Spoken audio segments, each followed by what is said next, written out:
fine. I know you copyrighted her just like 6 times. We're gonna be in that. 128, right? Okay.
I guess whatever catches your interest, you know. It did. I really loved it. I like, using my hands. Yeah. They had like a nice office. Oh yeah, it's such a cool balance. I was just like, my voice coach were like, when I think of where I want to be. That's hard, you know. And so, that's always a hard part. And then like I was like, I didn't know if I wanted to take a year off. Yeah, I took a year off too. And so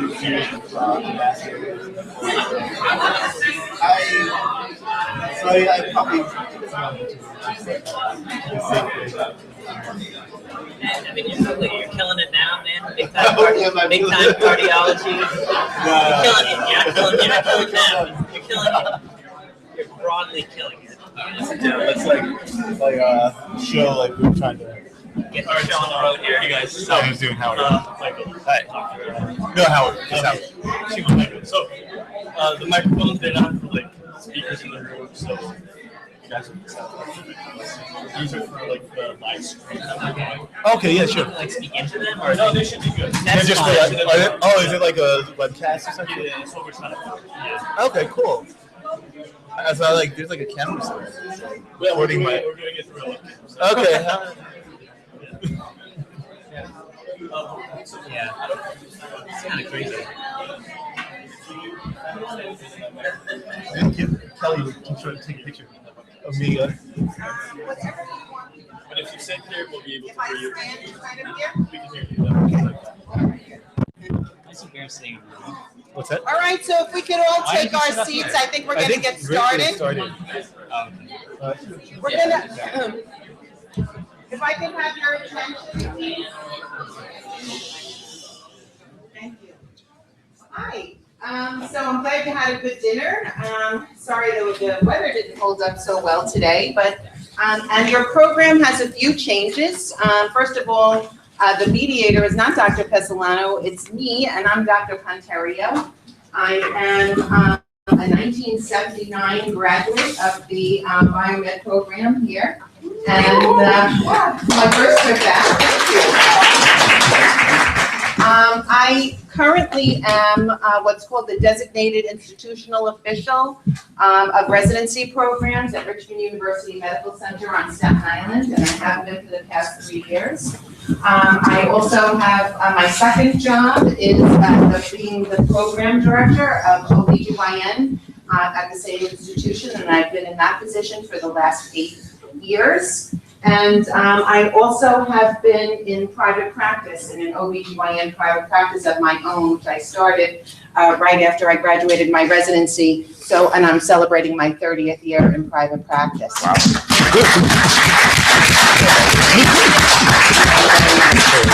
So, the plan is for this hour that we have together now is just to get as much information from the experts that we can.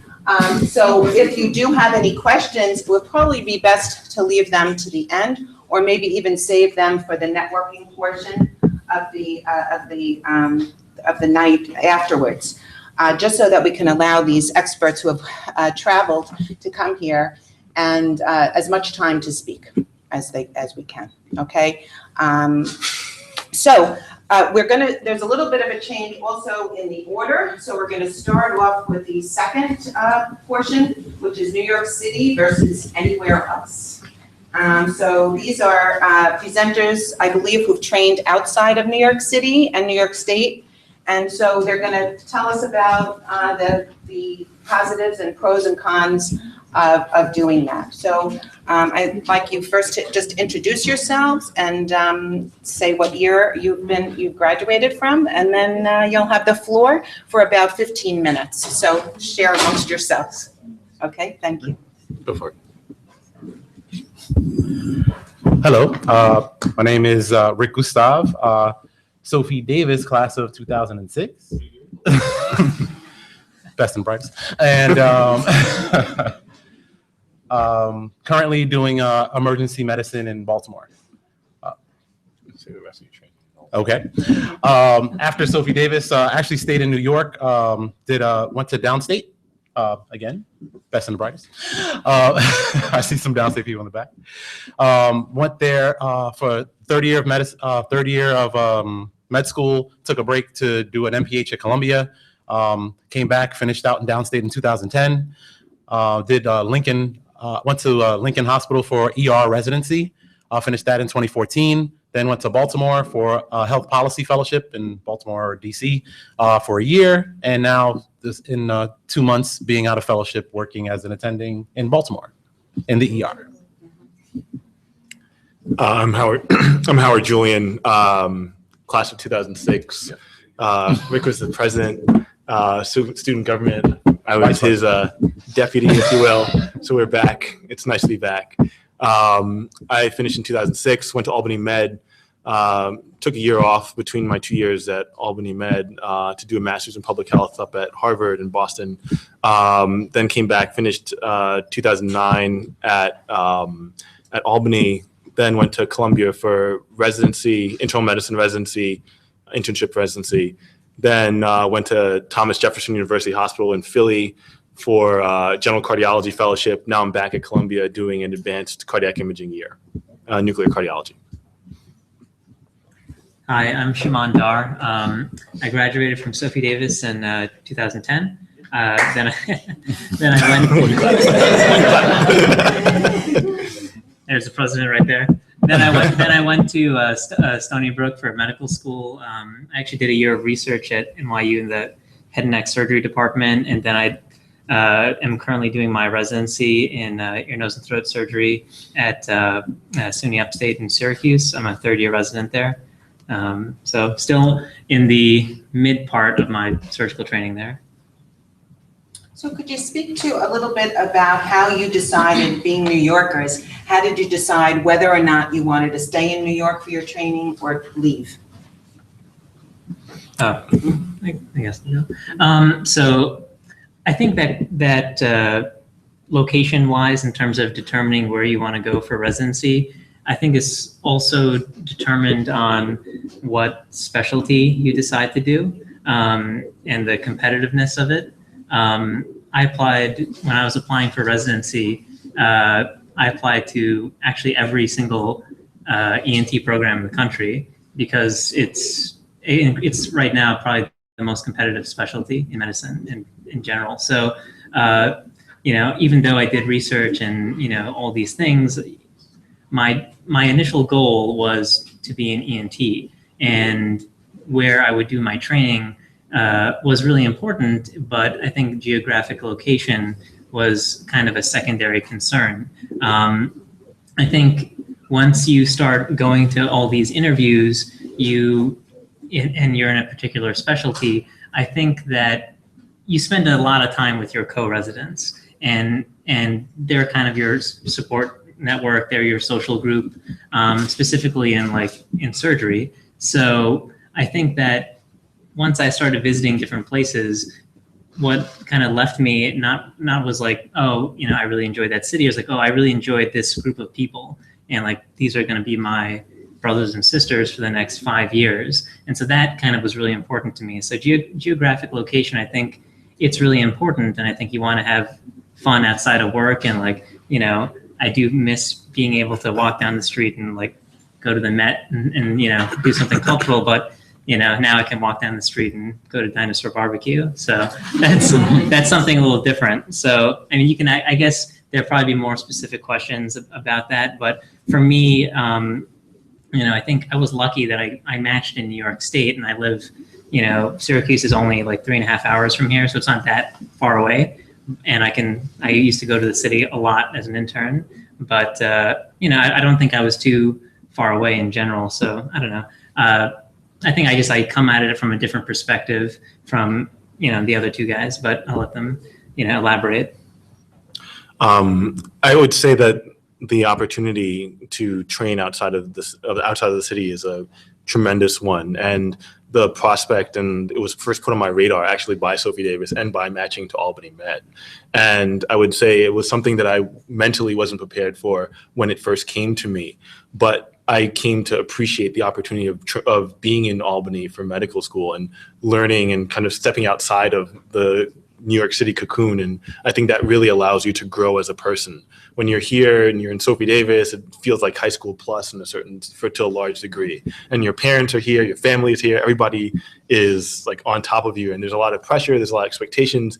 And going to Albany, like anything else in life, has pros and cons. And I think that I really was able to embrace the pros after being there and reflecting and saying, hey, this is a time for me to focus on myself, what kind of steps I want to take going forward, and really looking at making moves that would advance my personal brand, if you will, and no matter where that is, leaving New York, I looked at moves that would advance my brand and advance me as a person, rather than I need to be married to New York because that's where everything is, that's where the family is, that's where the lights and everything is, and the allure of New York is always going to be there, and you can always come back. But there are opportunities around the country, being in Boston, going to DC or other big cities, or even in rural training where you'll get a lot of hands-on, medical training that you wouldn't necessarily get in a hyper-specialized market like New York. And so I would say consider what kind of doctor you want to be, what you're going to get out of each move. And, being in Sophie Davis, you're used to kind of sucking it up and enduring and persevering. I would say really look at each move that you make, whether it's in New York or outside of New York, as an opportunity to grow and further yourself, and what is the cost and what's the benefit at each stage. Okay.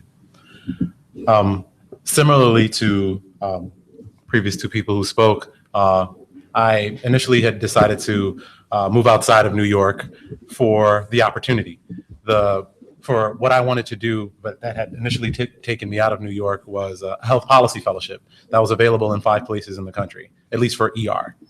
And if I wasn't willing to go to those 5 places, I couldn't do it. But given the interest in public health and trying to meld that with medicine, there are only certain places it can go. So for that opportunity, as Shuman said, if you want to take advantage of that opportunity, you have to be willing to move outside of that area.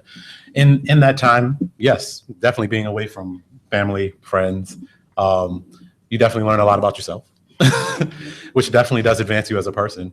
But being in a place like Baltimore, traveling and having opportunities in places like DC, definitely has allowed me to build my brand. As Howard said, one of the things that I was extremely passionate about was actually New York. It's funny, the reason I left New York is because I love it so much. Being here sometimes, especially when you're a native, if you're native to New York, at times you kind of get tired of it. Take it for granted. You think, I need to get out of here for at least a little bit, see something different, see the world. And it's just interesting how slow every place else is. And when you're there, you're just like, I miss it. But no, it was interesting being in Times Square today, coming up from the Amtrak from Baltimore, how much you kind of sort of miss the little nuances of New York, but then appreciate the fact that you can appreciate it that much more. Being sort of a native New Yorker my entire life, one of the things that I wanted to do that sort of related to building that brand was to bring something different to the table.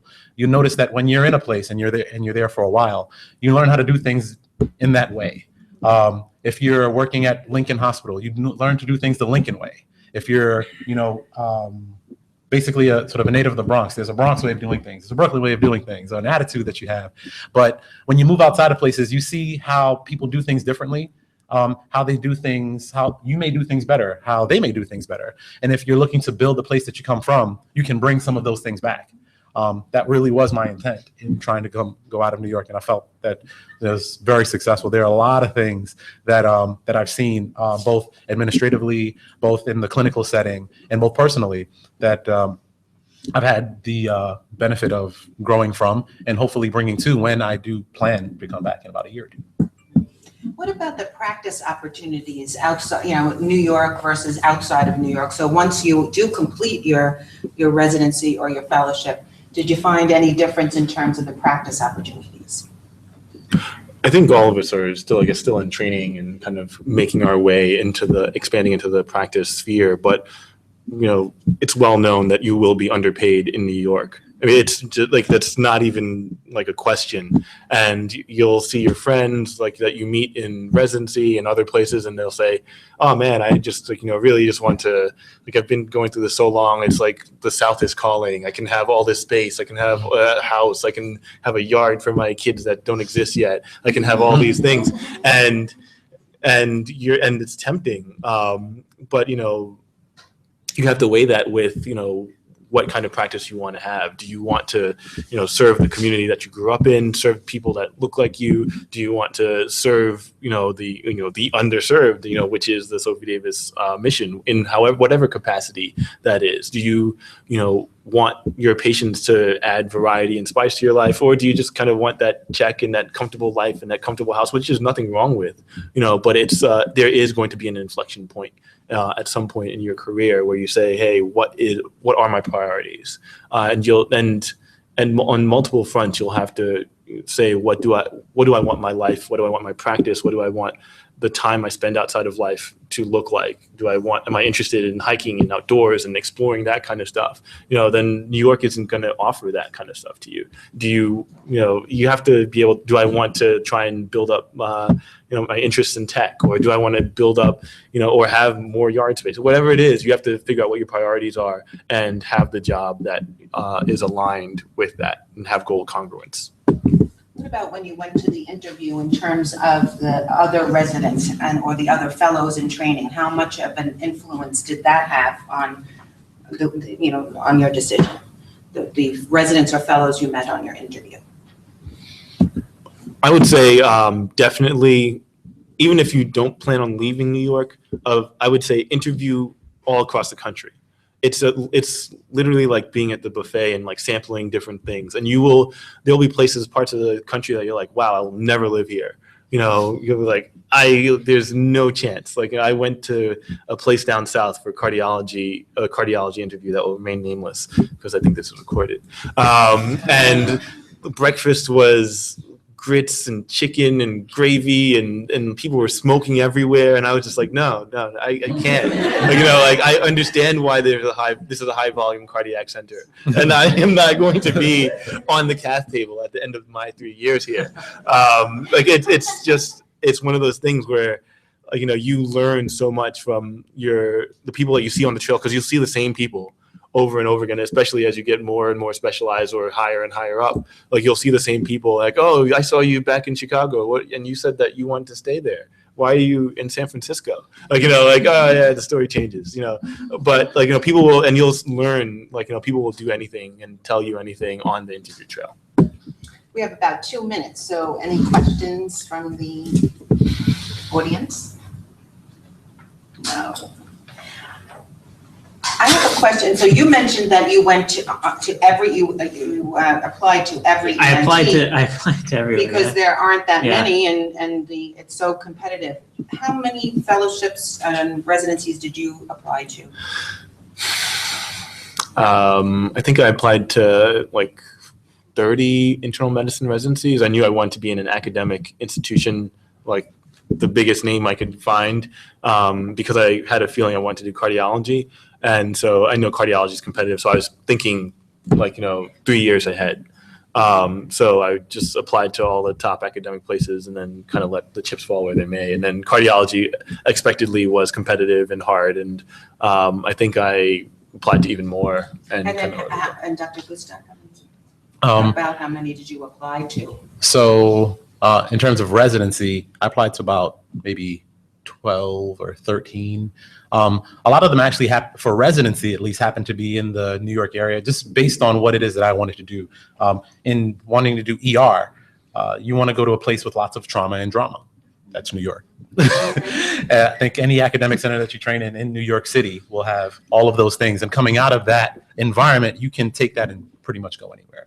You can say I trained in New York City. So that's why for residency, at least, I applied there. For the fellowship opportunity, again, that was only available in 5 or 6 locations around the country. So I had to be willing to move to those places, but each of those places had their advantages and some disadvantages. So if you're a policy fellowship and you're just kind of in sort of middle, Midwestern, northern, area of the country, I mean, not a lot of policy development's really happening there. I mean, but as opposed to one happening in DC and in Baltimore. So, that's also, helping to make that decision in terms of what will develop your goals and career. Okay. Well, thank you very much, panelists.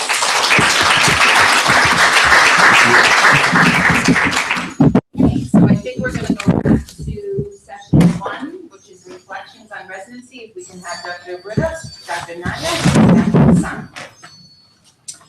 there another participant also? There might have been another additional one added? No, nobody else on reflections on residency? Okay. I don't think Natasha's here. You want to introduce yourself first? Hi, I'm a little bit of soft-spoken. Hope everybody can hear me. My name is Jacinth Ruddock. I'm from class of '07, that's what it says here. I think that happened. So I graduated from here. I did medical school. I completed my medical training at New York Medical College in Valhalla.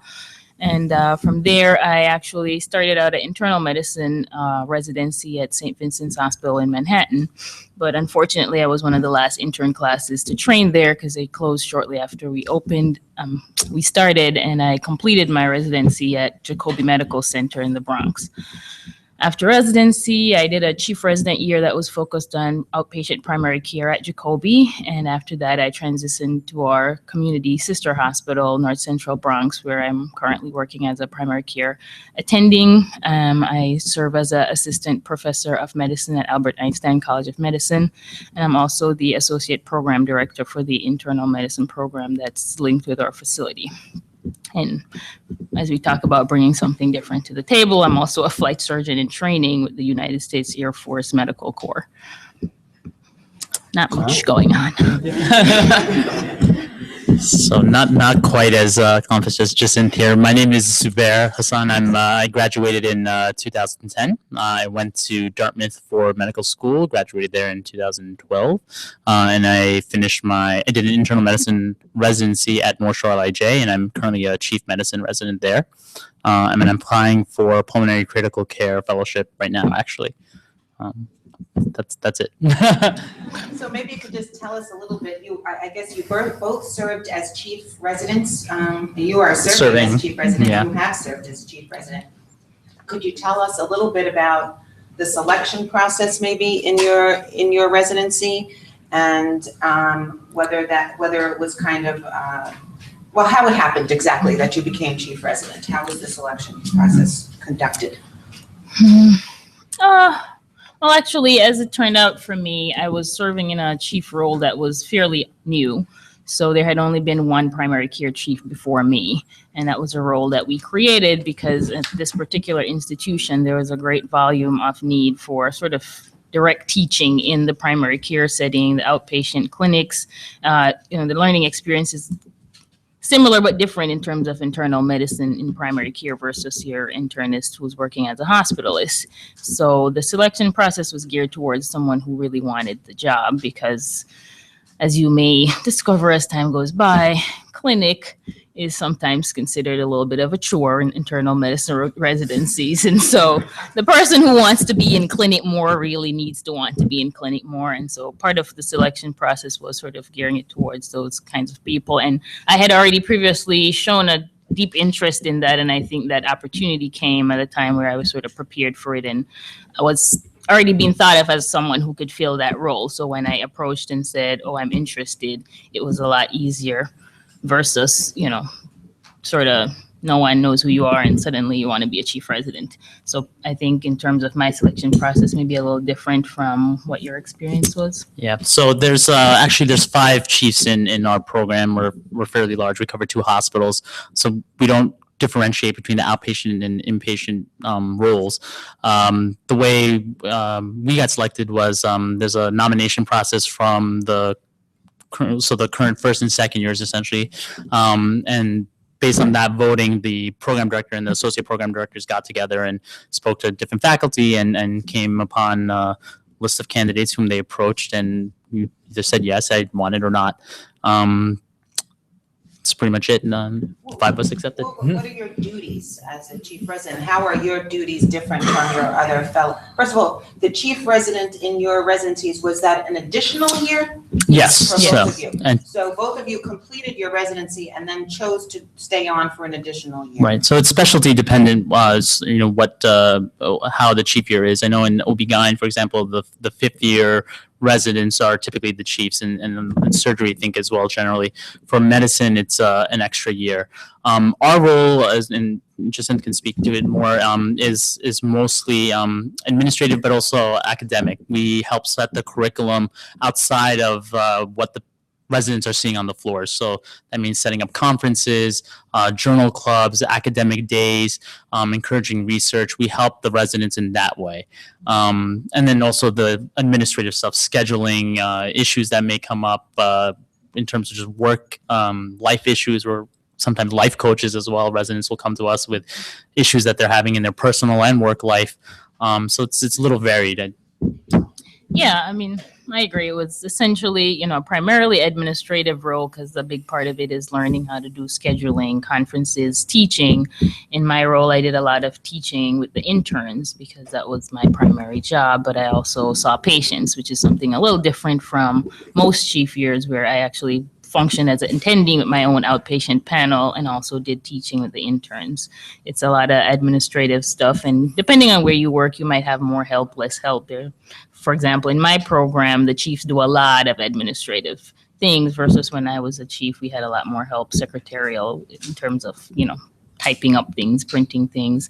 So if you're thinking about that, you have to also look at your facility and decide how much of that stuff you might end up doing, because it's really meant to be an academic advancing sort of position. And so if you're not going to be able to do a lot of teaching or learn something new, it might not be as beneficial. But I definitely had an opportunity to learn a lot more, to sort of transition from being a resident to an attending by doing a lot of teaching myself. And I think that's one of the greatest benefits.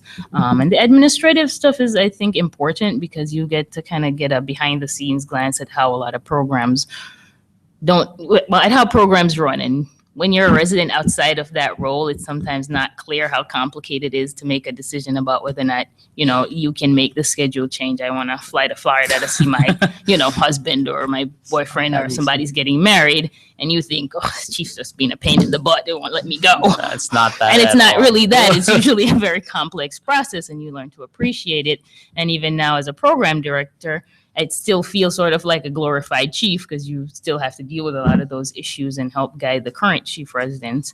But I'm a lot more comfortable with it because I already had that experience, and getting that position was also impacted by the fact that I had that previous knowledge as a chief resident. So it was an easier transition than someone who, that idea of, what's going on behind the scenes was brand new. One of the biggest pieces of advice I can give you guys, since you're all applying for residency now, right? Generally, right? Just whatever program you go into, whatever specialty you go into, if you just starting out as an intern realize that your chiefs are generally not against you, they are on your side, even though it doesn't seem like it. If you just keep remembering that throughout your years of training, and know that your chiefs are there to help you and help you succeed in whatever way they can, it'll make your years a lot easier, and you'll be incredibly successful that way. It's when you start thinking of them as adversarial because they're not giving you that day off, or whatever it is you're asking for, then that's where the breakdown happens. I know Don Andre is our intern now, and is in our program, and I'm sure he hates me in sometimes, but he knows me personally. He knows that I'm not trying to screw over the class, I hope. But it makes your life a lot easier if you remember that your chiefs are there to help you, and they are a resource for you. How well prepared did you feel? Like you mentioned a lot about the administrative work. How well prepared did you feel going into it with the other duties like conflict resolution and all the other issues and personality problems and missing residents and well, this is an interesting question, because now as we think about selecting chiefs from a program director point of view, this is actually something we think about a lot. So I felt reasonably prepared, but I was a little hesitant and almost scared to be someone in charge, because I have a little bit more of sort of, I'm a nice person, and if you ask me for something, I will really always try to help you out. And, there's sometimes a concern that you can't be a chief resident if you're too nice. I thought that was helpful for me because ultimately, if you're able to sort of talk to people on a human level, then you can establish that relationship where they don't feel like you're against them. But at the same time, I learned definitely that there are always going to be times that you have to kind of lay down the law and put your foot forward. And for me, that was a little bit new. So it was a good experience sort of to learn that, all right, you're nice, I like you, but we already told you can't switch after X amount of time has passed. So sorry, that's the rule. End of story. And that's hard. It's hard, and it's not always easy. Sometimes you won't be so popular, but I think ultimately once people are done with their training, they realize that that was more of a help in being sort of disciplined, because in this practice of medicine, you have to be able to be disciplined. You can't just show up to work when you feel like, obviously. And if you want vacation time, you have to tell your boss 3 months in advance.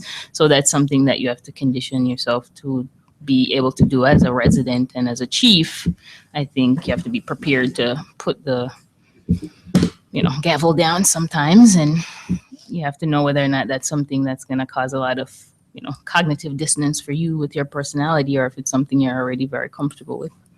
Yeah, I had the benefit of being in student government here, so I had a little bit of exposure of like dealing with other people.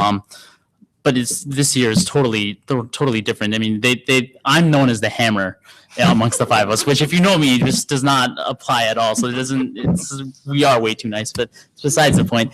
I think one of the biggest life lessons from becoming a medical student and transitioning to a resident is that this is, for a lot of us, our first real job, residency. And it's difficult to make that transition, to understand that you are responsible for someone else. It's not just showing up whenever you feel like, or not showing up whenever you don't feel like it. I think one of the things you should take out from this program tonight is that the transition to residency is tough. It is life. It's not something you've encountered in life before, and you're really an adult now, and a lot is expected of you.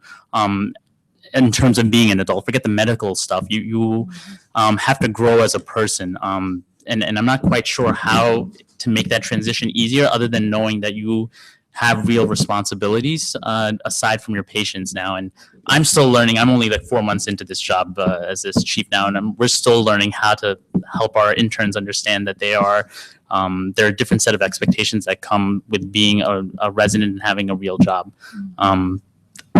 If you have any advice for that. That's a great point, because actually across the board administratively, the residents that have the most troublesome time I've found so far in my experience are people who have more issues with professionalism, behavior, attitudes. Sometimes even there's mental illness, because it's a stressful thing being a resident in whatever whatever specialty you're in.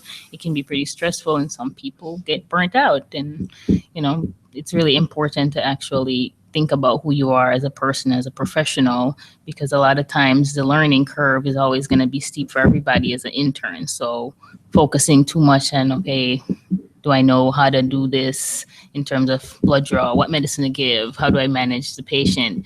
The chief residents are also there to help you with that, but it's also much more likely that you will be able to say, I don't know what to do, and your chief resident will guide you. If you have a good personality and you're someone, they say, okay, this person is open, honest, willing to learn, versus sort of, I know everything already, and the chief resident is horrible. I don't want to talk to him, but I don't really know what I'm doing for the patient. And now you're kind of stuck because you don't have anybody to talk to. So you have to really think about the medicine stuff we can teach. That's not difficult at all. You could always teach someone medicines how to be professional and be a responsible adult is the hard thing. And I think that's the most important thing. The attitude that you should have is be open to learning, be hardworking, be respectful, and no matter what specialty you choose, just having those qualities and keeping that at the forefront will make you very successful in whatever field you choose. The rest of it, the medicine stuff or whatever specialty you choose, will come over time. We promise you that. That's great. Any questions? We have 1.5 minutes. No, you're all so quiet. You must be postprandial or taking this all in, I hope. How do you balance or is there any expectation for you to build a certain amount of clinical practice in your role now? So in our chief resident program, we do clinic precepting weeks. So there's the way our program's structured. One of us is in clinic once every couple of weeks, and that week we are the clinic, a clinic attending. There's other ones there. Other chief resident programs do have times where their chiefs are attendings on the floors or in the clinic. It's built into their schedule. Aside from our clinic, our preceptorship, where we don't have that expectation in our program. I don't know how yours was.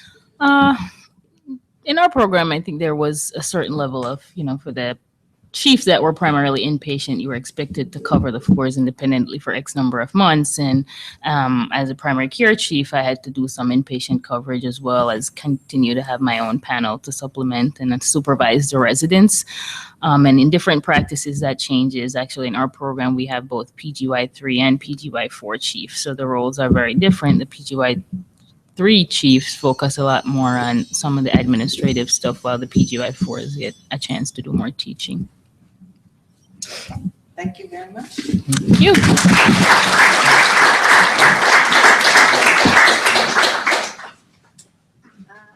Okay, I think we'll go on to number 3, Dr. Gard, Dr. Rubino, and Dr. Price.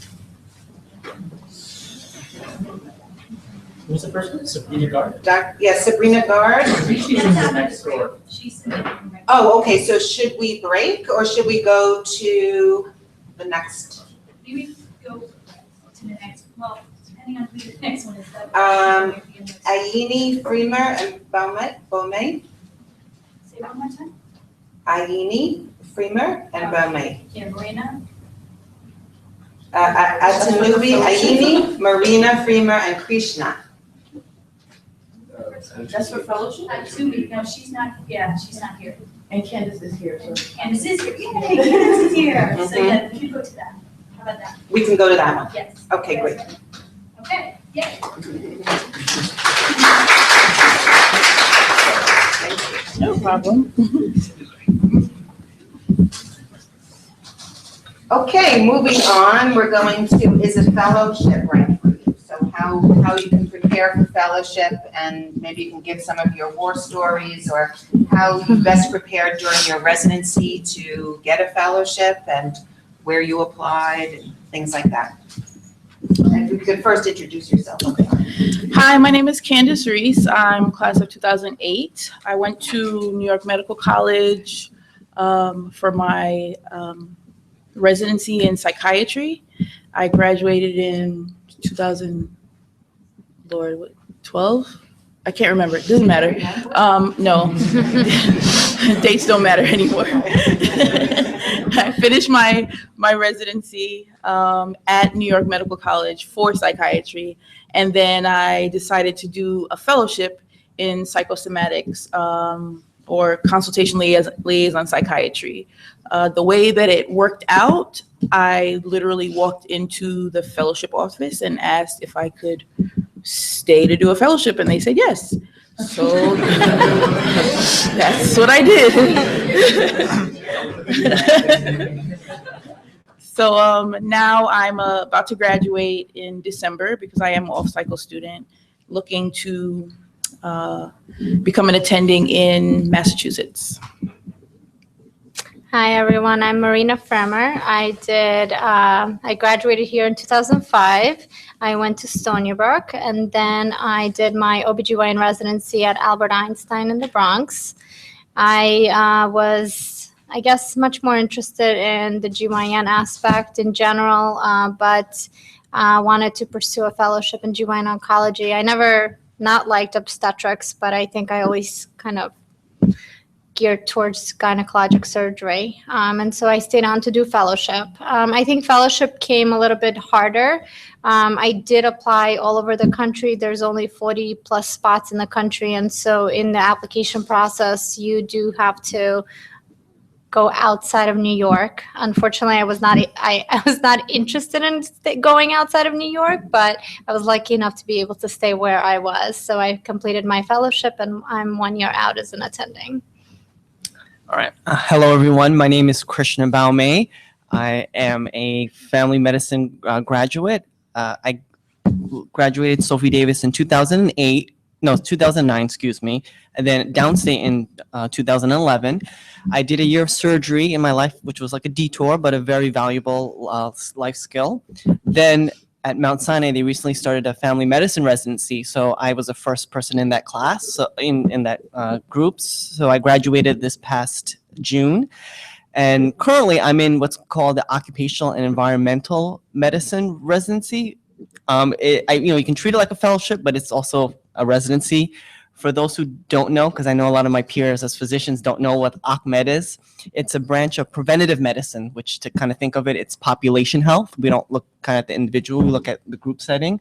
And in my case with occupational medicine, we look at environmental exposures as one in terms of in the environment, as well as occupational setting like the office ergonomics, as well as the different types like steel mills, any kind of hard labor in terms of what in terms of what they're handling, the materials.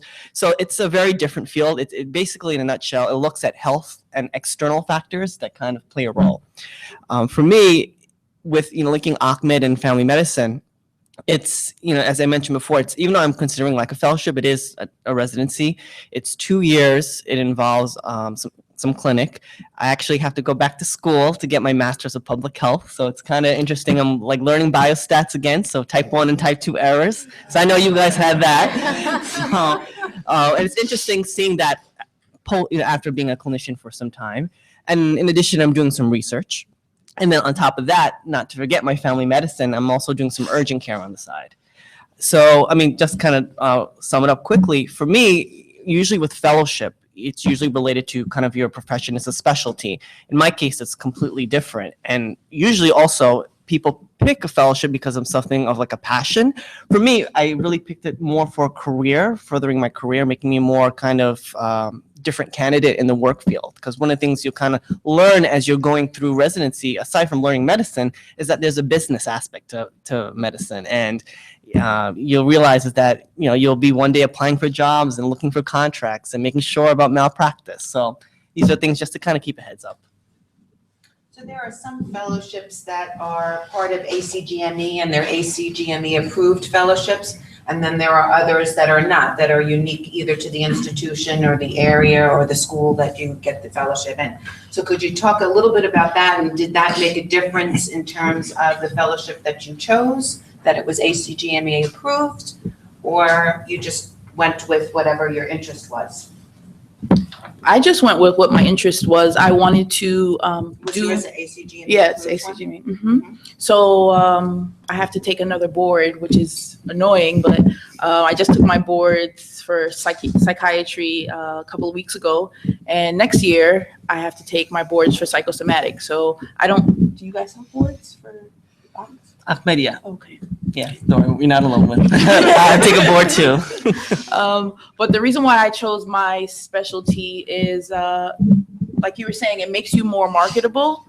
And a perfect example of that is when I was going to this interview in Massachusetts, the director said the reason why he chose me out of all the other resumes that he saw was because I did psychosomatics, and I would be more appropriate of a candidate to work with the geriatric psychiatry population.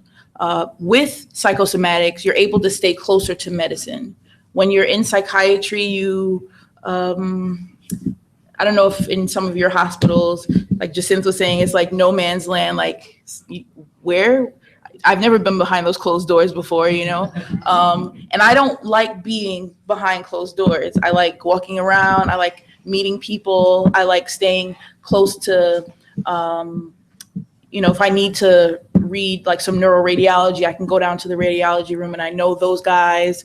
I know all the OB people. Everyone knows me. My name is not Candace. My name is Psych. That's my name. So, when they call, hey, Psych, how's it going? Or whatever, you make a lot of great relationships with everybody in the hospital. So that's what drew me to doing my fellowship.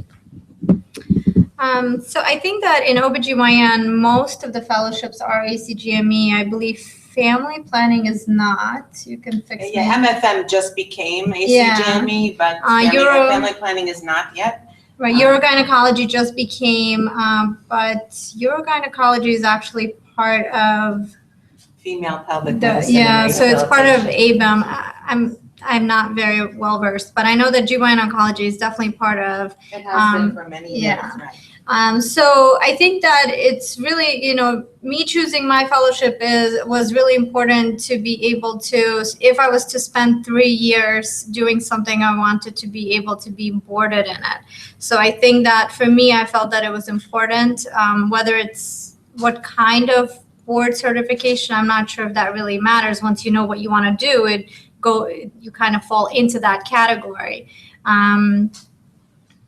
But I think that in general, those fellowships are well established already. And then there's some that, like family medicine, which is a 2-year fellowship program, family planning, is a 2-year fellowship program out of OBGYN, and it's very well known across the country, but just not yet board approved, et cetera. And that takes time for some programs to develop. Now, the negative side of being boarded fellowship is I have OBGYN written boards, OBGYN oral boards that I've taken, GYN oncology written boards, and now I'm up to my GYN oncology oral boards. So there's many steps along the way, but I think once you've chosen a specialty and your heart is in it, you kind of just have to do it. I don't think you have a choice at that point. As for me, Ahmed is ACGME accredited. I do have a friend who graduated with me in family medicine, and she actually went to an emergency medicine fellowship in Tennessee, which is not ACGME approved. And, we discussed about it, and what she decided to do was she wanted that experience. And she, because one of the things you'll come to learn, depending upon where you are in terms of the country and the hospital, is that there's certain programs, certain hospitals where there's a little more autonomy, where you can kind of do procedures, you can be more hands-on. Some there are not. That's a little bit more kind of hand-holding and a little bit sheltered. So she decided to do that in Tennessee. And as Rick was mentioning, you learn different things, different cultures that you can take with you. And, you just have to keep in mind that it's great to also learn these new techniques, but it does help to kind of be board certified in the job market. So like in places where if you choose to remain Midwestern or whatnot, doing a non-board certified fellowship can still be helpful. But if you were to come back to New York, it's great you have the skills, but sometimes in the job market, they don't kind of hold that with value. And then the second thing I wanted to add to what Candace had mentioned earlier about being marketable. So, with all these boards, you look great on CV papers, but don't. Huh? That too, definitely. But don't underestimate the fact that you guys are in Sophie Davis, because I have seen people in great positions. My current residency director is a Sophie Davis grad. My family medicine residency, I had 2 graduates, and they're just, you'll be surprised. They're like kind of, just like good luck charms. And, and as a matter of fact, City MD, you all guys see that.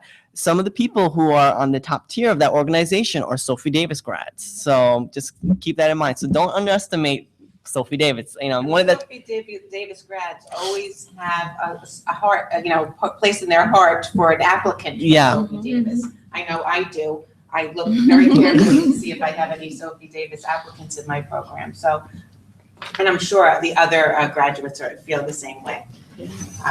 You as an assistant program director, I'm sure you're kind of scouring for that too. Yeah, true. And one of my bosses is actually the director of our outpatient clinic, is a Sophie Davis grad. That's great. Yeah, she interviewed me actually as well for that job. So it's Right. Yes. Yep. We have to stick together. You have a lot of friends in New York. Yeah. Any questions? Great. So I noticed a lot of residents, they apply for fellowships, and I feel like it's becoming almost obsolete for people not to do fellowships. But I wanted to know if you saw any benefit to taking that route of not doing fellowship. So I think I want to comment on this because I feel like it's very different in New York. For someone who wanted to always be in this area because I have family ties here and really no interest in going outside of even New York City, New York State, I think personally it was very important to specialize because as a generalist, I thought I was going to have a very difficult time having be able to do both OB and GYN. And I think times have changed, and I'm sure you can comment Even in residency, I had not one private OBGYN who came in to my hospital and delivered and followed and saw the patient through and did GYN surgery. So given that I didn't have that exposure in my residency because we're part of an academic center where everything is institutionalized and everyone's part of faculty, it's just very different. I think that if I did my residency elsewhere and I saw that private practice exists and it's possible, I may not have even wanted to do fellowship. But I think given that I had no exposure to general OBGYN being a field on its own, and in New York City, a lot of general OBGYN is doing obstetrics and not being able to carry out your gynecological practice, I thought it would be very difficult for me. So, choosing GYN oncology was not because I don't like OB and I love GYN. It was really more of a career choice.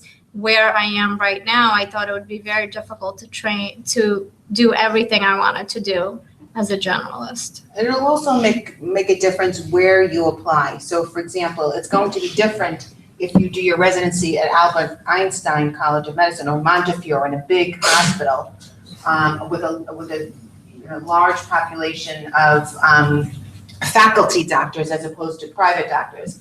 Whereas if you come to my hospital, Richmond University Medical Center on Staten Island, they're virtually all private doctors who are also on the teaching staff, but you get exposed to people who are doing certainly both obstetrics and then waking up the next morning to do GYN surgery. So if you're certain that you're interested in generalists, that might influence the type of hospital or program that you apply to. So community hospital might be a good fit for that. That doesn't mean that people from a large academic center don't go into private practice necessarily. There are certainly many who do. And on the other hand, it doesn't mean that if you do apply to a community hospital that you have no chance of getting a fellowship. I certainly have had many of my residents who wanted to go on to a fellowship. So it all depends on where you are. And actually what I usually tell the applicants most often is the most important thing when you're doing your residency is to get your good basic training in whatever specialty that you're going into. And, fellowship, you might start, I have a resident right now who started out day one, she wanted to be an MFM, an REI, go for an REI fellowship. She knew that's what she wanted. And now she can't wait just to be a generalist and go out into private practice with one of the practices in our hospital. So you don't know how it's going to switch up. It could be the opposite, right? It could be the opposite. Say, there's no way I want to do a fellowship. I'm going to get through my 4 years and then that's it. I'm going to go in and start making some money or having some real patients. But, things can change during your residency. But the most important thing is to get the best education during your residency. I hope you would agree. Yeah. Absolutely. Okay, I think we're going to take a little break, a little water break, and then we'll reconvene. Thank you.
Start making this panel.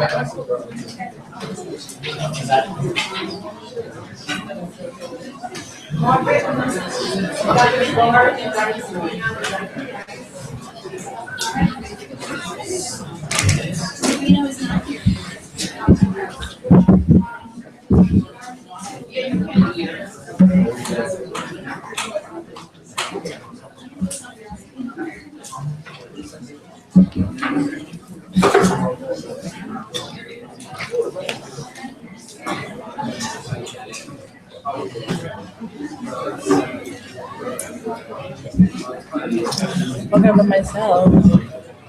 It feels so lonely up here.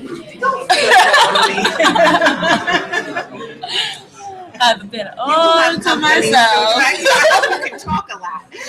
I can. I'm good at that.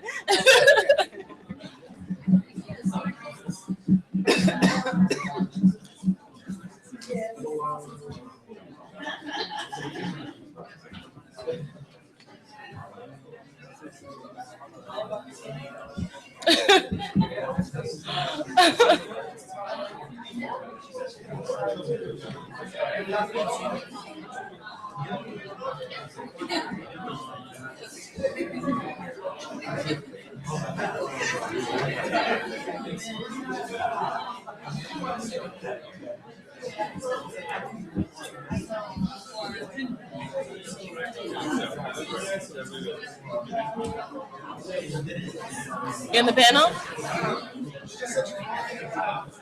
Okay, so this is the panel. Interviews? Residency interview. Oh, yes.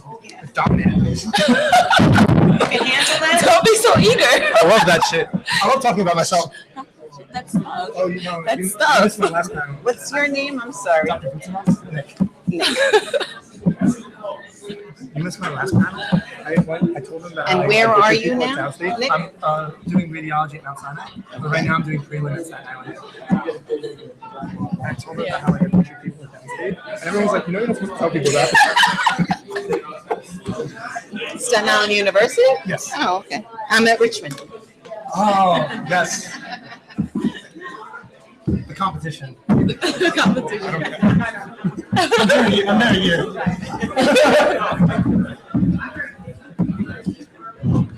It's not even on.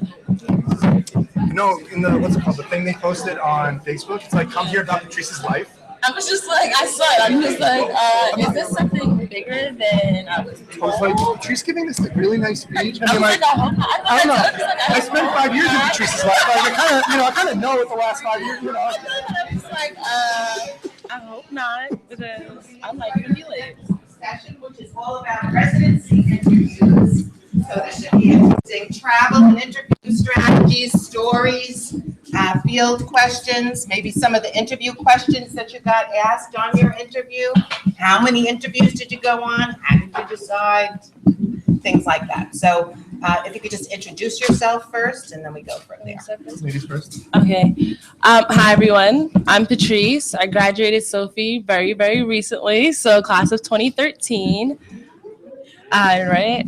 I went to New York Medical College, and now I'm doing my intern year for pediatrics at the Cohen's Children's Medical Center, North Shore LIJ. Hi, I'm Nick. I also graduated in 2013.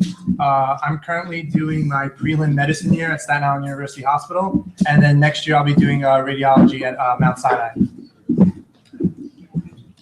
Okay, so maybe you can start by just telling a little bit about your experience. Did you apply through ERAS? Did you only apply through ERAS? How did you decide where you applied? How many interviews did you get? What happened when you went to the interview? So pediatrics is oftentimes known as the less competitive of the specialties. However, I still applied to 30 programs because I wasn't comfortable going to a lower tier program or not a freestanding or free-leaning children's hospital, and those are very limited in the country. I have family in New York, but I don't necessarily have ties in New York. So I applied all over. I did mostly the East Coast, but I did some Seattle and LA interviews. Now, I decided what interviews I would go on because then I realized that going on 20-something interviews, it's a lot of money, a lot of flights all over the place. And as you guys are going to realize very, very soon, you can't oftentimes schedule interviews in the same vicinities. So it'll be a lot of traveling back and forth. So I realized I scheduled the interviews, all the interviews, but I actually went on the interviews that had certain perks. So the interviews where I had free hotel stay or housing nearby, it mattered. It made a difference because when I went to Miami Children's, I knew I wanted to extend my stay, but it gets expensive. The flight is $300, you know? But How much did you spend total, do you think? Total? On the interview circuit? Oh my gosh. Total, I probably spent $1,500. That's a lot of money. Yeah, I probably spent $1,500. Yeah. Okay, I must say, I did get a little lazy, and I only went on 10, 11 interviews. I also think it's important to only go on interviews at places that you're serious about because the rank is not a joke. So I only went on 10 interviews. So like every specialty is like a little different. Like some specialties you apply to 30 places and you get 30 interviews. Some specialties you apply to 100 places and you get like 7 interviews. So it depends. A lot of it depends on your specialty. So radiology is kind of like middle competitive. So I applied to 30 programs and I got 19 offers and I went on 17 of those interviews. And then I applied to 10 prelim programs because you have to do prelim separately. And I got 6 offers and went on 5 of those. So in total, I had around like 20 something interviews. For me, I wanted to stay like mostly close to New York, so I didn't have a lot of plane trips. So I wasn't as jet setting as Patrice was. So I was like driving to most of my interviews. And so what that meant for me was that I had to wake up early every day to go on those interviews. So if there was like a dinner the night before, some of these residency programs have free dinners the night before where you can like meet and greet with the residents. I usually skip those because I had to be up at 5 in the morning to get to the interview. So that wasn't really going to work out if I was like out having dinner until 10 o'clock at night. So that was kind of a part of the experience that I missed, but I don't think it really mattered that much. If you want to stay in New York, that's going to be more difficult just because everyone kind of wants to come to New York. Like New York and California are the most competitive places for residency, and we're obviously all from New York. And for when the interviews I did go on, I went to Boston, Chicago, and a couple other places outside of like the New York area. And they would explicitly ask me, you know, you were born in New York, you went to school in New York, you did college in New York, you did med school in New York, why are you going to come do residency somewhere else? And that's kind of like a very difficult question to answer. And I would just say, oh, I'm, looking for a new experience for the 4 years of my life. And, I'm not, I make up some BS about how like, my family's not really completely in New York. And, it's just like, you can all tell the BS. Let me tell you, if you're a program director long enough, you can tell the BS. And clearly I matched in New York and I put the places outside New York ahead of mine. So they must have. But, if you really want to go to a place that's outside New York, like they have this one thing in your specialty that you're really passionate about, let them know that. Like just tell them on the interview, email them, call them. Like there were a couple interviews that I wasn't offered initially that I called the program coordinator and told them why I really wanted to go there. And then the next day I got an email saying that I was offered an interview at those places. So, if you really want something, reach out and like go get it. Like no one's gonna remember you in like 20 years when you're applying for a job there as an attending and say, oh, they were a little too aggressive on the interview trail. Like, if you want it, go for it.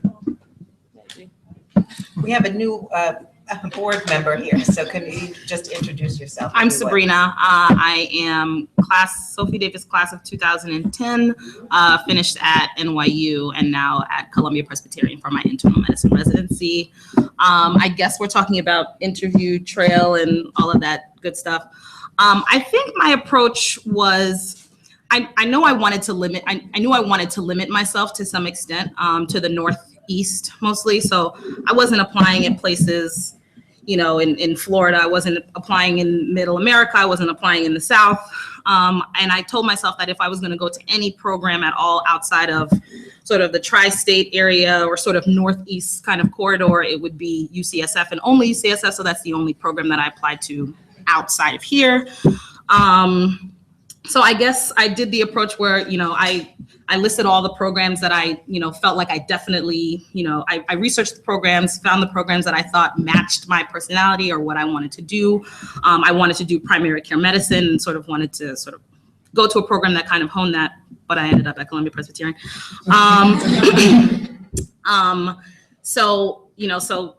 This is what I want. These are the programs that fit. I kind of want to be in the Northeast or UCSF. So I kind of applied, I think I applied to like 20 programs, and I got a decent amount of interviews, but kind of limited myself. I wound up going on like 11, or I wound up scheduling 11. And then I remember getting very fatigued at the end of the interview trail. And sort of, stupid, but I did things like cancel interviews. Like, I can't do this UPenn. First of all, paper medical records, it's not going to work for me. I just started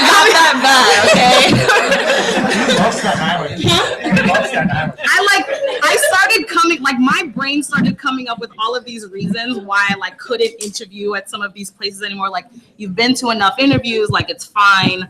And that process wound up working for me. I didn't spend that much money to sort of get around.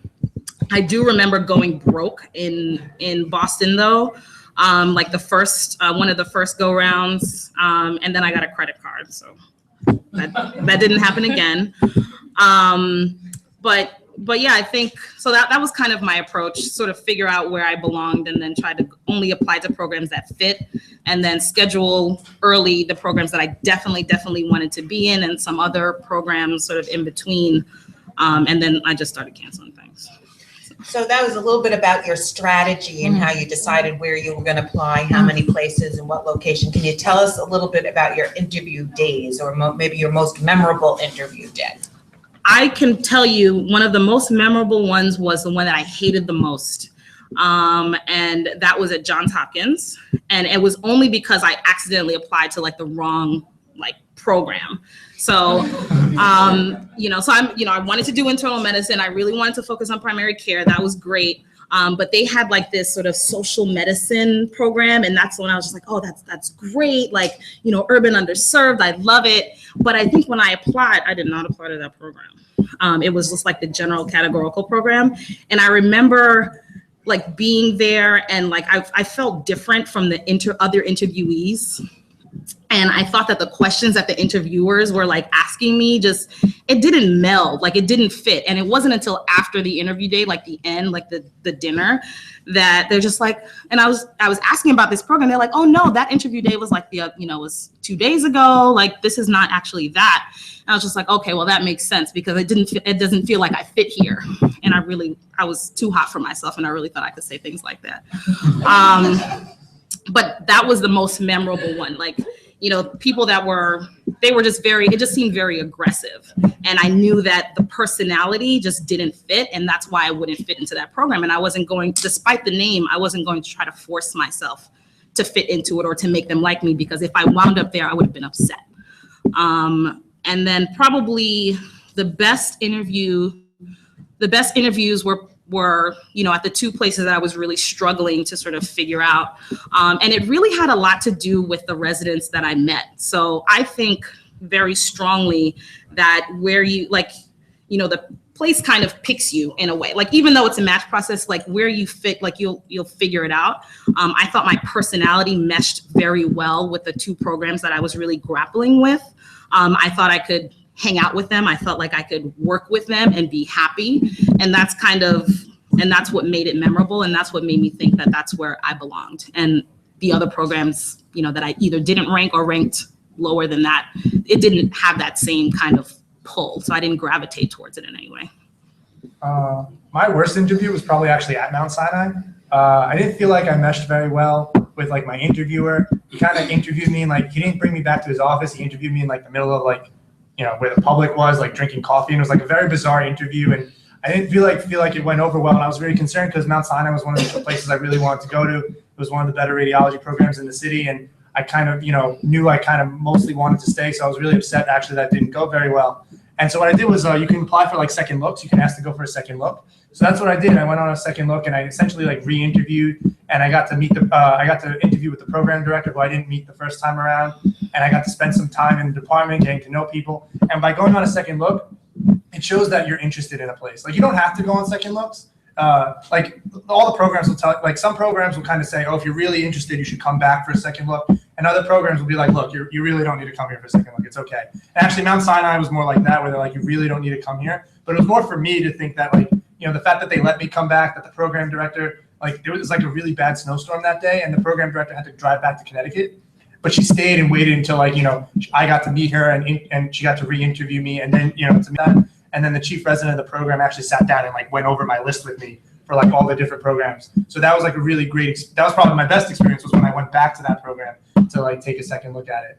But, you know, most of the interviews are all the same. You kind of all blend together. All the hospitals look the same. Yeah, the food, you remember the food, like, because certain places cater better. And like Winthrop Hospital in Long Island, they would cater from their cafeteria, and then they would tell you that all breakfast, lunch, and dinner were free. Like, they would tell you that. Like, I interviewed there for prelim and for radiology, and they told us that, like, all the time. It was something they really harped on, and the food was delicious. It was, like, really good food, and it almost made me want to go there. Just to speak towards the actual questions on interview day, I think it varies from program to program. For the most part, it was more of a conversation about myself, questions about the program to see if I was a good fit in the program. The program director, whoever was interviewing you, would sell the program to you. And more about your actual CV, your curriculum vitae. There was one program in particular, however, that did ask specific questions, like what are your strengths, what are your weaknesses, most difficult patient situation. So I think if you go on a certain amount of interviews and they are having a personal conversation, you just have to also prepare yourself for those other interviews where they're going to ask you more serious target questions. One of the interviews I went on, she had read my CV, like, very closely, and she started talking about a research project that I'd written about, and started, like, going into why that research project was stupid and couldn't contribute anything to the science. And I was, like, kind of taken aback, because, like, all the other interviews I've been on have been like, oh, so I see you put in your activities, you like to golf, tell me more about that. Or, like, oh, I see you did this research project, why do you like that? Like, really, like, laid back questions where you get the opportunity to talk about yourself. And this question was like, why did you do this research project? There's no purpose to it. And I was kind of like, well, because some attending asked me to. Like, why, you know, it wasn't something, it was just something I kind of put on the CV that I had done, and to, like, build up my resume. And she kind of just went in on it. It was like, it was very, like, off-putting, and it wound me, for me, I was like, if that person works there, that may not be a place I really want to go to. And so I kind of it was a really good program. I kind of put lower on my list than maybe it should have been, because I had that experience. And that's the way you kind of judge if you're a right fit, is like how these interviews go. If you're having like a conversation with the person where you're like, you know, if I was having, like, coffee with this person in the middle of the day, that would sound cool. That's, like, a good place for you to go. If you're like, oh, this person's probably going to yell at me when I go to, like, you know, the bathroom for too long, like, that's not a place you want to go. Any questions from the audience? So I keep hearing this, like, you know, they try to figure out if they're a good fit for the program. What does it mean to be a good fit for the program? So the question is, what does it mean to be a good fit for the program? I think being a good, well, I can't speak for the program director, but I think being a good fit for the program to see whether you mesh well with the current residents that are there. A lot of programs, like the program I'm in now, it's all about camaraderie and teamwork and building together for the betterment of the patient and patient cares and interaction. So I think that's what I mean by a good fit for the program. And it's also if you're going to add value to the program. I was told once by, by program directors, we focus a lot on testing and test scores and things like that, and how high my test score has to be for me to go to this type of institution, and, blah, blah, blah, blah, blah, all the research that I need to have. And that stuff is good, and it's very important, and no one is saying different. Like, we get it. But when we talk about, or I guess when they talk about good fit, they're really trying to see if they want to work with you, because you can make people smart, believe it or not. You can go into a residency program that, with with average step 1, step 2 scores, but you might be a phenomenal person to work with. And that's the person that you're going to want, to be, your intern. That's the person that you're going to want taking care of the patient on the inpatient side.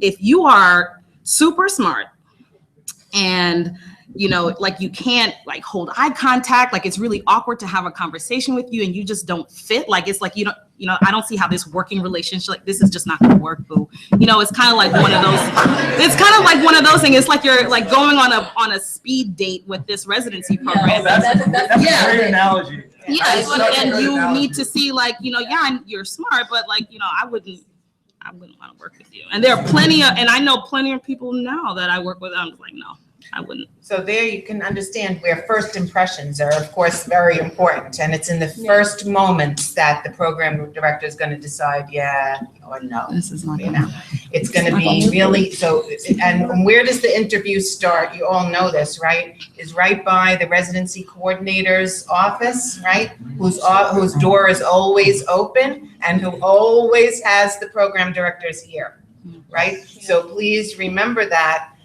if you're talking trash or about the other programs that you went to, right outside the residency coordinator's door, it's gonna get back to the program director, okay? And it's gonna hurt your chances. Would you all agree with that? Yeah. Could I contribute to that for? Of course. So interviews are your chance. The things that programs are looking for are people that are normal. It is surprising. There's a lot of abnormal people in this field. A lot. So weird. So weird. Well-functioning member of society. I say this because there are a lot of people that are private. Just like Sabrina said, there are people that she works with that in the same year that are just like 20 years of your life really culminated in this moment. Like, it's not able to take care of interact with people. Why is this patient firing you? Like, the line already?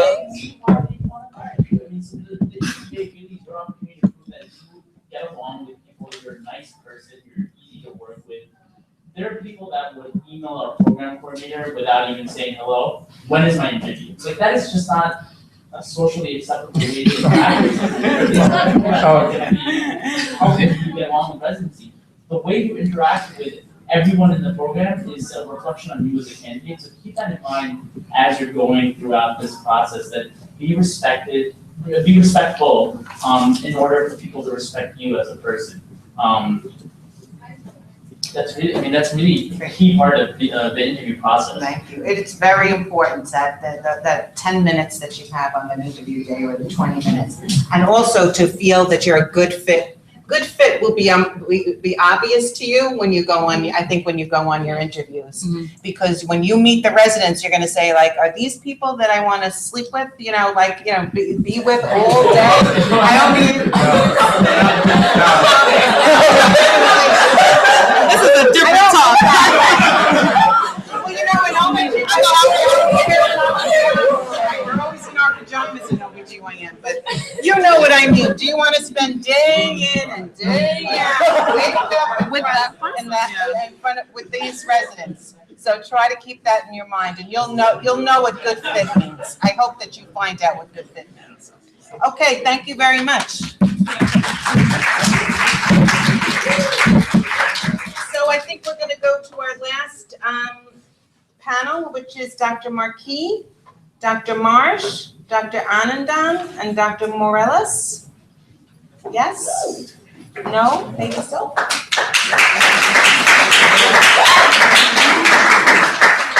Thank you. Thank you for hanging in there.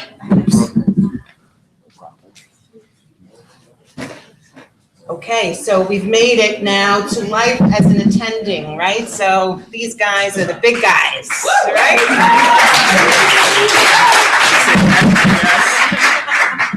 All right, so if you could introduce yourselves and tell us where you're at. Okay, I'll go first. So I'm Akeem Marsh, and graduated Sophie Davis in 2007. Went to SUNY Downstate, and then residency and fellowship at North Shore LIJ Health System, which changed its name a few times. in child and adolescent psychiatry, and now I still work there per diem, but I also work at Bellevue in a juvenile detention center. Whoop, whoop. My name is Kelly Morales, class of 2006. I went to NYU for my last 2 years. Graduated 2008, and then I went to SUNY Downstate Kings County for emergency medicine residency. I graduated 2012, and I did a subspecialty in ultrasound. So I did 1 year fellowship, and I stayed on as faculty at SUNY Downstate and Kings County, in charge of resident education and ultrasound. So maybe if you could just tell us about how you decided maybe on the road that you were going to take and how you wound up at the location that you wound up at. If you think that you made the right choice or any mistakes that you made along the way. I think lifestyle is very important, and so that goes along with what specialty you'll go into. So I chose emergency medicine because I know that I like the lifestyle, basically shift work. 8-hour shifts or 12-hour shifts, maybe working just 3 days a week, and then you're done. Making over $200,000, having time to like traveling, spending time with family, and, etc. So that's the reason I chose emergency medicine. I think a lot of people chose that field because they want to do more things, and you can do a lot of things if you choose that field. So as for myself, I would say I made a lot of mistakes. Yeah, coming to Sophie was one of them. No, I'm just kidding, y'all. I loved it. No, I chose psychiatry and child and adolescent. Well, one, I knew I always wanted to work with young people, so that was number one, even before I got to pass college. And then once we did our rotations, I really liked the psychiatry rotation. Found it fun, interesting, and also, you're expected to spend time with the patients and get to know them and build relationships and things like that. So I really liked all of that. And after finishing, getting to this point now, there's never a dull moment, always something exciting, some fight I'm trying to break up, dodging punches. Yeah. Not really. I like to think that, but no, it's good. It's a good lifestyle too. Not exactly the same as emergency medicine, but listen, actually, just so you know, people in psychiatry, they have psychiatry emergency rooms, and they do shift work just like that. In fact, I do that as moonlighting, so. So. How did you get your job? Was it something that was advertised? Did you contact a headhunter, or did headhunter contact you, or how did you come upon your jobs? I mean, it depends on what you want to do in terms of where you want to practice. Let's say if you want to practice in community medicine, so in a rural area where there aren't that many doctors, or if you want to work in an academic center. So I chose an academic center because I wanted to teach. I like teaching. So academic centers have those privileges and have those opportunities. If you want to do something else, let's say if you want to either make more money or have a better lifestyle, then maybe you want to go someplace else, maybe not in New York City or New York State, because New York is so super saturated, and there are many other opportunities in other places. So for me, since I knew I was going to stay in an academic center, I just chose the biggest, academic places. So in Brooklyn, it's Kings County, SUNY Downstate. There are many other places in the South, West Coast, etc.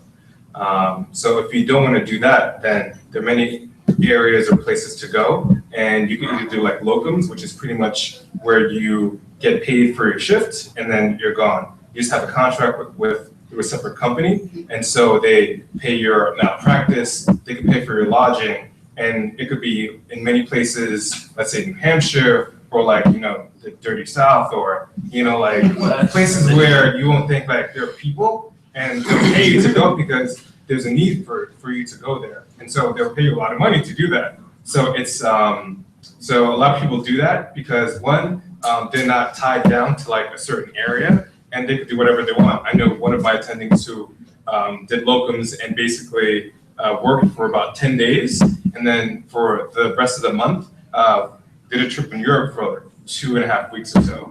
Because when you do that, like locums, you get paid a lot. And so you could do many things that you didn't know you could do. So there are many opportunities you can do. It's just based on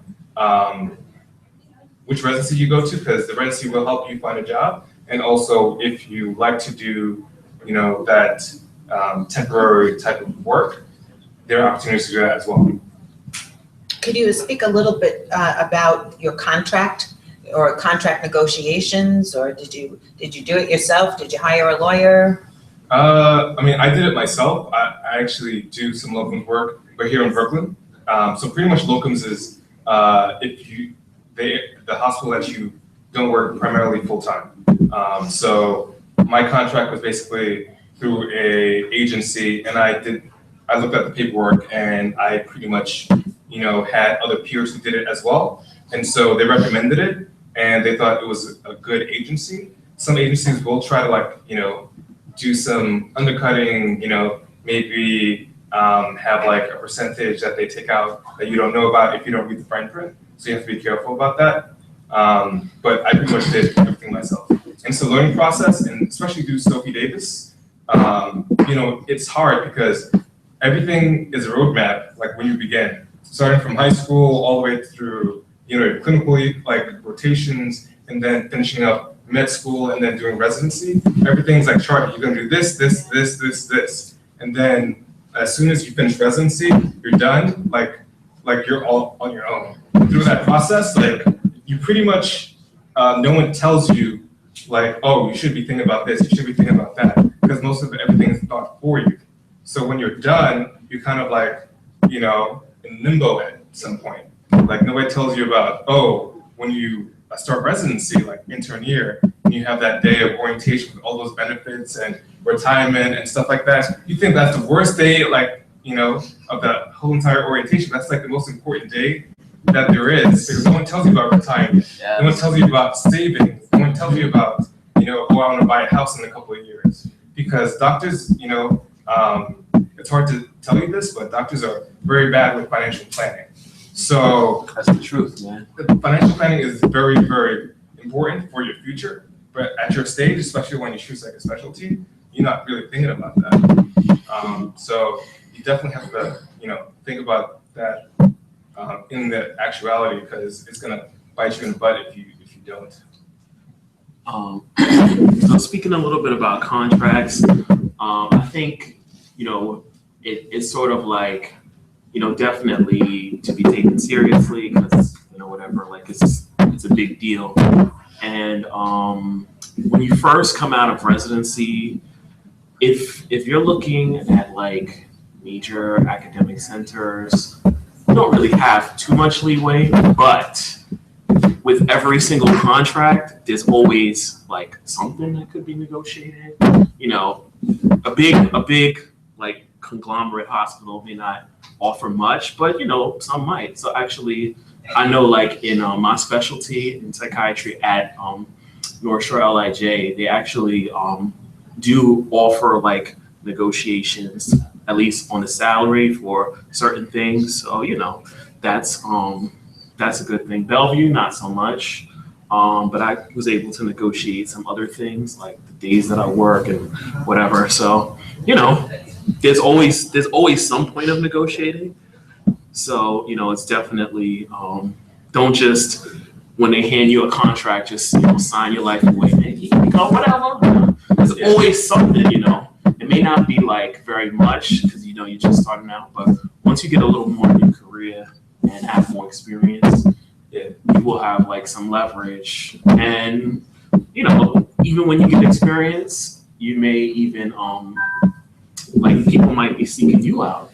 They might be somebody from somewhere else may be reaching out to you, we're really interested in your work. Do you want to come here and be this chairman or be in charge of this program? And if someone's seeking you out, then you really could negotiate. So yeah, exactly. But that usually doesn't happen right out of residency. So I mean, it takes a couple of years. I've been out like a couple of years, and I pretty much get a call every single day, even like at work, like soliciting me to, get a job somewhere, because they want, doctors, not namely in New York, but like other places. Yeah. There's a shortage, and they will pay you that, significantly in order to go there. The only thing is that there's pros and cons to that, like, do I really want to go to, the South, like in Texas or so, where there's nobody around, where I'm the only doctor in the ER, and that I'm covering, airways. So pretty much any code that goes on in their entire hospital while I'm working in the ER, sweating balls, because like there's so many patients to be seen, but then there's a code upstairs that I have to go to, and I'm the only doctor there. You get paid a lot, but at the end of the day, like, is it worth it? Like you get tired, it might be very stressful. So these are things that, you have to think about. Because all those places that say, oh, I'm gonna pay you like $500,000 to like, to work here, there's like pros and cons to that. Many times. I mean, obviously, but many times they're paying you that kind of money because nobody else kind of wants to work there. So they have to pay more in order to incentivize you, right? It's not around a major city or anything. You're all alone, like, like there's no lights anywhere. Like you have to drive everywhere. Like am I in the US? Like what's going on? And stuff like that. It's our roads. Yeah, like nobody wants to work there. So it's good money, but do you really like where you're living and all that? Yeah, I just want to add, I think, once you're out there and you're done with residency and fellowship and eventually you're thinking about work-life balance, the prospect of making $500,000 is always there, but the prospect of having a lifestyle is not always there. And I think it's really important to choose a practice that you're going to be happy with on a daily basis. Certainly, again, I could have left New York and be in a very busy practice with 1 or 2 practitioners. I chose to stay in a very large academic practice, make much less money, and be happy in being a faculty physician who takes call very rarely versus someone who is taking call every other night or even every night, and your patients, even as a subspecialist, you're getting phone calls every night, and that is not what I wanted to do. I wanted to forget about my job when I go home. Granted, you never really forget, but I wanted to be able to have that break. So right now I'm taking call of a week-long call, maybe once every 3 months. I can handle that versus being on call every night is not something I wanted to do. Yeah, exactly. Question? Oh, I'm sorry, go ahead. Right, so my question is, since we've spent amount of money this so far, and we have to protect our financial security, how do you feel about getting life insurance and disability insurance early in your career, like residency, fellowship versus staying attending here? I mean, I don't really think it's as important, especially like early on. You can kind of think about it during residency.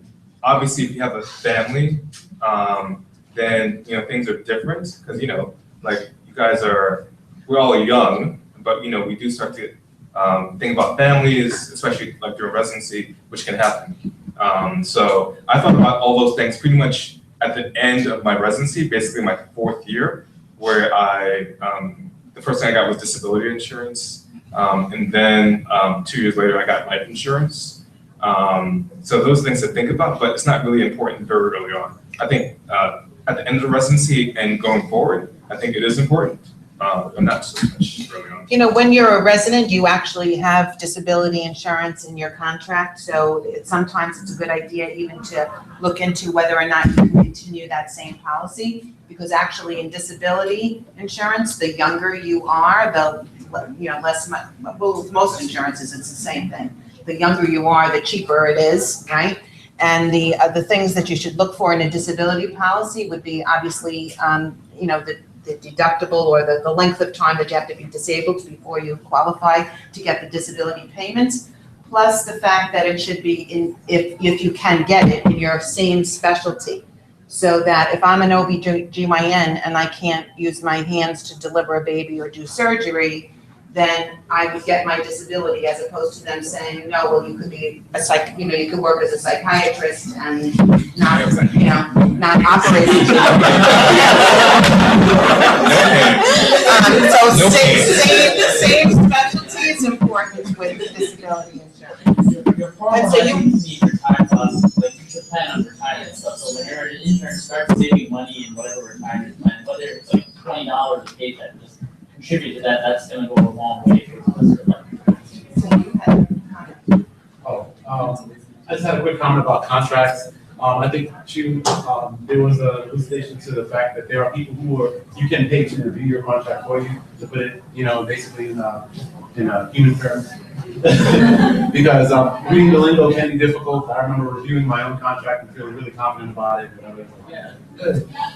Just to share with you an experience, I recently had a call from I'm working in Baltimore. I had a call from one of the affiliates from Johns Hopkins. They said that they were looking for people, somebody from my previous job that told them about me, and that, that I would be a great fit. They had an opening, do I want to work there? I was like, yeah, I want to put that on my resume. Especially since trauma in Baltimore, when it comes to 1 or 2 hospitals, one of them being Johns Hopkins. In my contract, there's a non-compete clause. Yes. That basically says, because I work there at the hospital I work at, they don't want me to work at any other place that competes in a certain mile radius of my hospital. And Johns Hopkins there. So, yes. But if that was something that I was like forward thinking about, it's something maybe I could have brought up, maybe I could have negotiated, maybe not, but to be aware of. There are services out there where people will take somewhere between $350 to $500 bucks to review your contract. But this is when the potential that game days, the difference between maybe a few thousand to a few $100,000. So it's a good investment if you're thinking that contract language is something that you can readily decide. The second thing that's a very good point about it's called a restrictive covenant, which means that, they'll try to put a little paragraph in there that you can't, go within 30 miles of the hospital if you need them to open up your own practice. The second important thing that I would mention is the type of insurance policy that they're offering you. I don't know if you know about the 2 different kinds of malpractice insurance. One is called occurrence policy, and one is called claims made policy. And if you have an occurrence policy, it'll cover you for whatever happens whenever you were there, for the length of time that you were there. But if you have claims made, it ends the moment that you leave that place of employment, unless you purchase what's called a tail, which will cover you forever. But you have to pay that tail forever, or you have to pay one payment of a tail. So if someone's going to offer you, a place of employment's going to offer you a claims-made policy and not pay the tail, and you're not planning on staying there forever, you really have to take that into consideration of how much a tail policy will cost you if you should leave. And I have to say, I just want to add that nobody talks about this. The conversation we're having here today, you will probably once in residency, and unless you seek out that information, you will never hear it again. So it's really important for you to ask all those questions regarding disability, life, the malpractice, and your contract, and your non-compete clause, and your restrictive covenants, because nobody's really going to tell you and filter in the end and walk you through this process. So time for one more question. Go ahead. So this question is going to vary based on what specialty you went into, but do you guys have any suggestions for loan repayment? I was going to talk a little bit. I know a little bit about loan repayments, and I forget the article, but there are a few hospitals around New York City. I don't know about outside of New York City, but within New York City, Article 11 or Article 28. But there are some federally subsidized hospitals in New York that offer loan repayment if you go back and work there as an attending.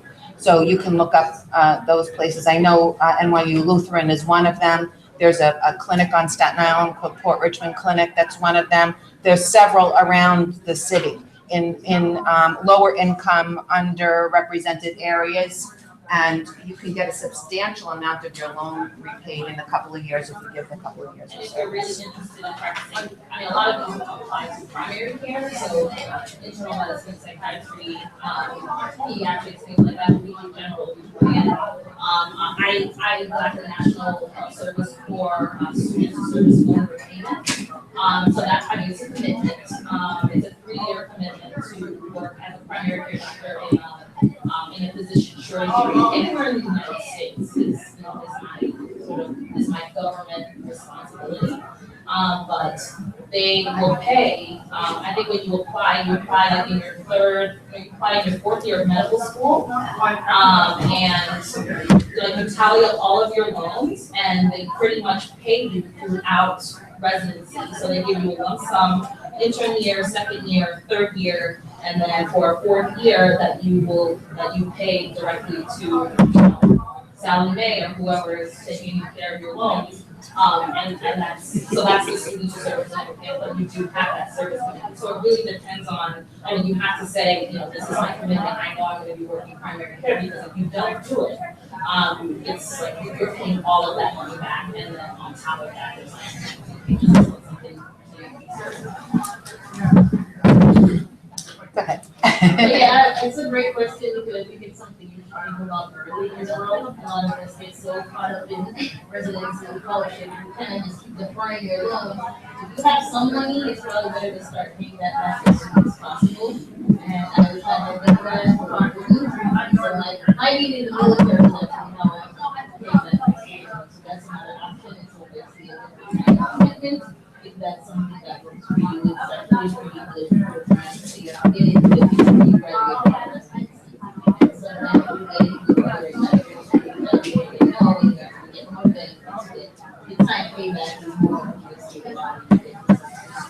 Most of the places that qualify for getting current year Sophie purposes also go through those loan payment programs. So if you already do one commitment, you can actually, I think so that allow you to say 2 or 3 years here, you cover Sophie and you cover your loan payment. So stacking them around at the same time. Okay, we're gonna have to wrap up. I want to thank the panels. You all did such a great job. Thank you very much for coming. I hope you learned a lot, and good luck to you in the best profession in the whole world. Yeah. Sorry, if you guys can just wait a little bit, so like less than 2 minutes. We just want to, on behalf of Sophie Davis and the Office of Alumni Relations, we just want to say thank you on behalf of the students that I'm with in the back. It was great to kind of go through experiences as residents, and then chief residents, and then all the way up to the attending status. So we have some certificates for everybody. So Dr. J. Materio from the class of 79. Thank you very much. Dr. Marina Primer from 2005.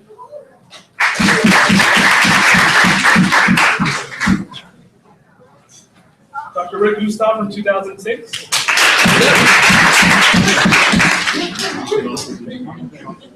Dr. Joyce Robert from 2006.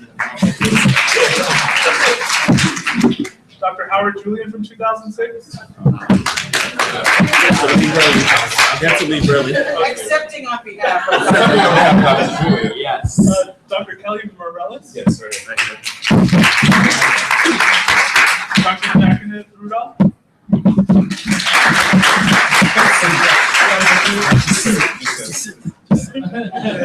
Dr. Candace Reese from 2008. Dr. Krishna Bamet from 2009.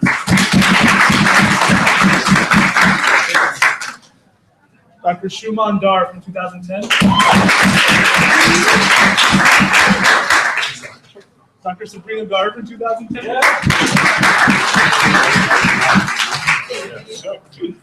Dr. Zubair Hassan from 2010. Dr. Christopher Binera from 2011. And Dr. Patrice Price from 2013.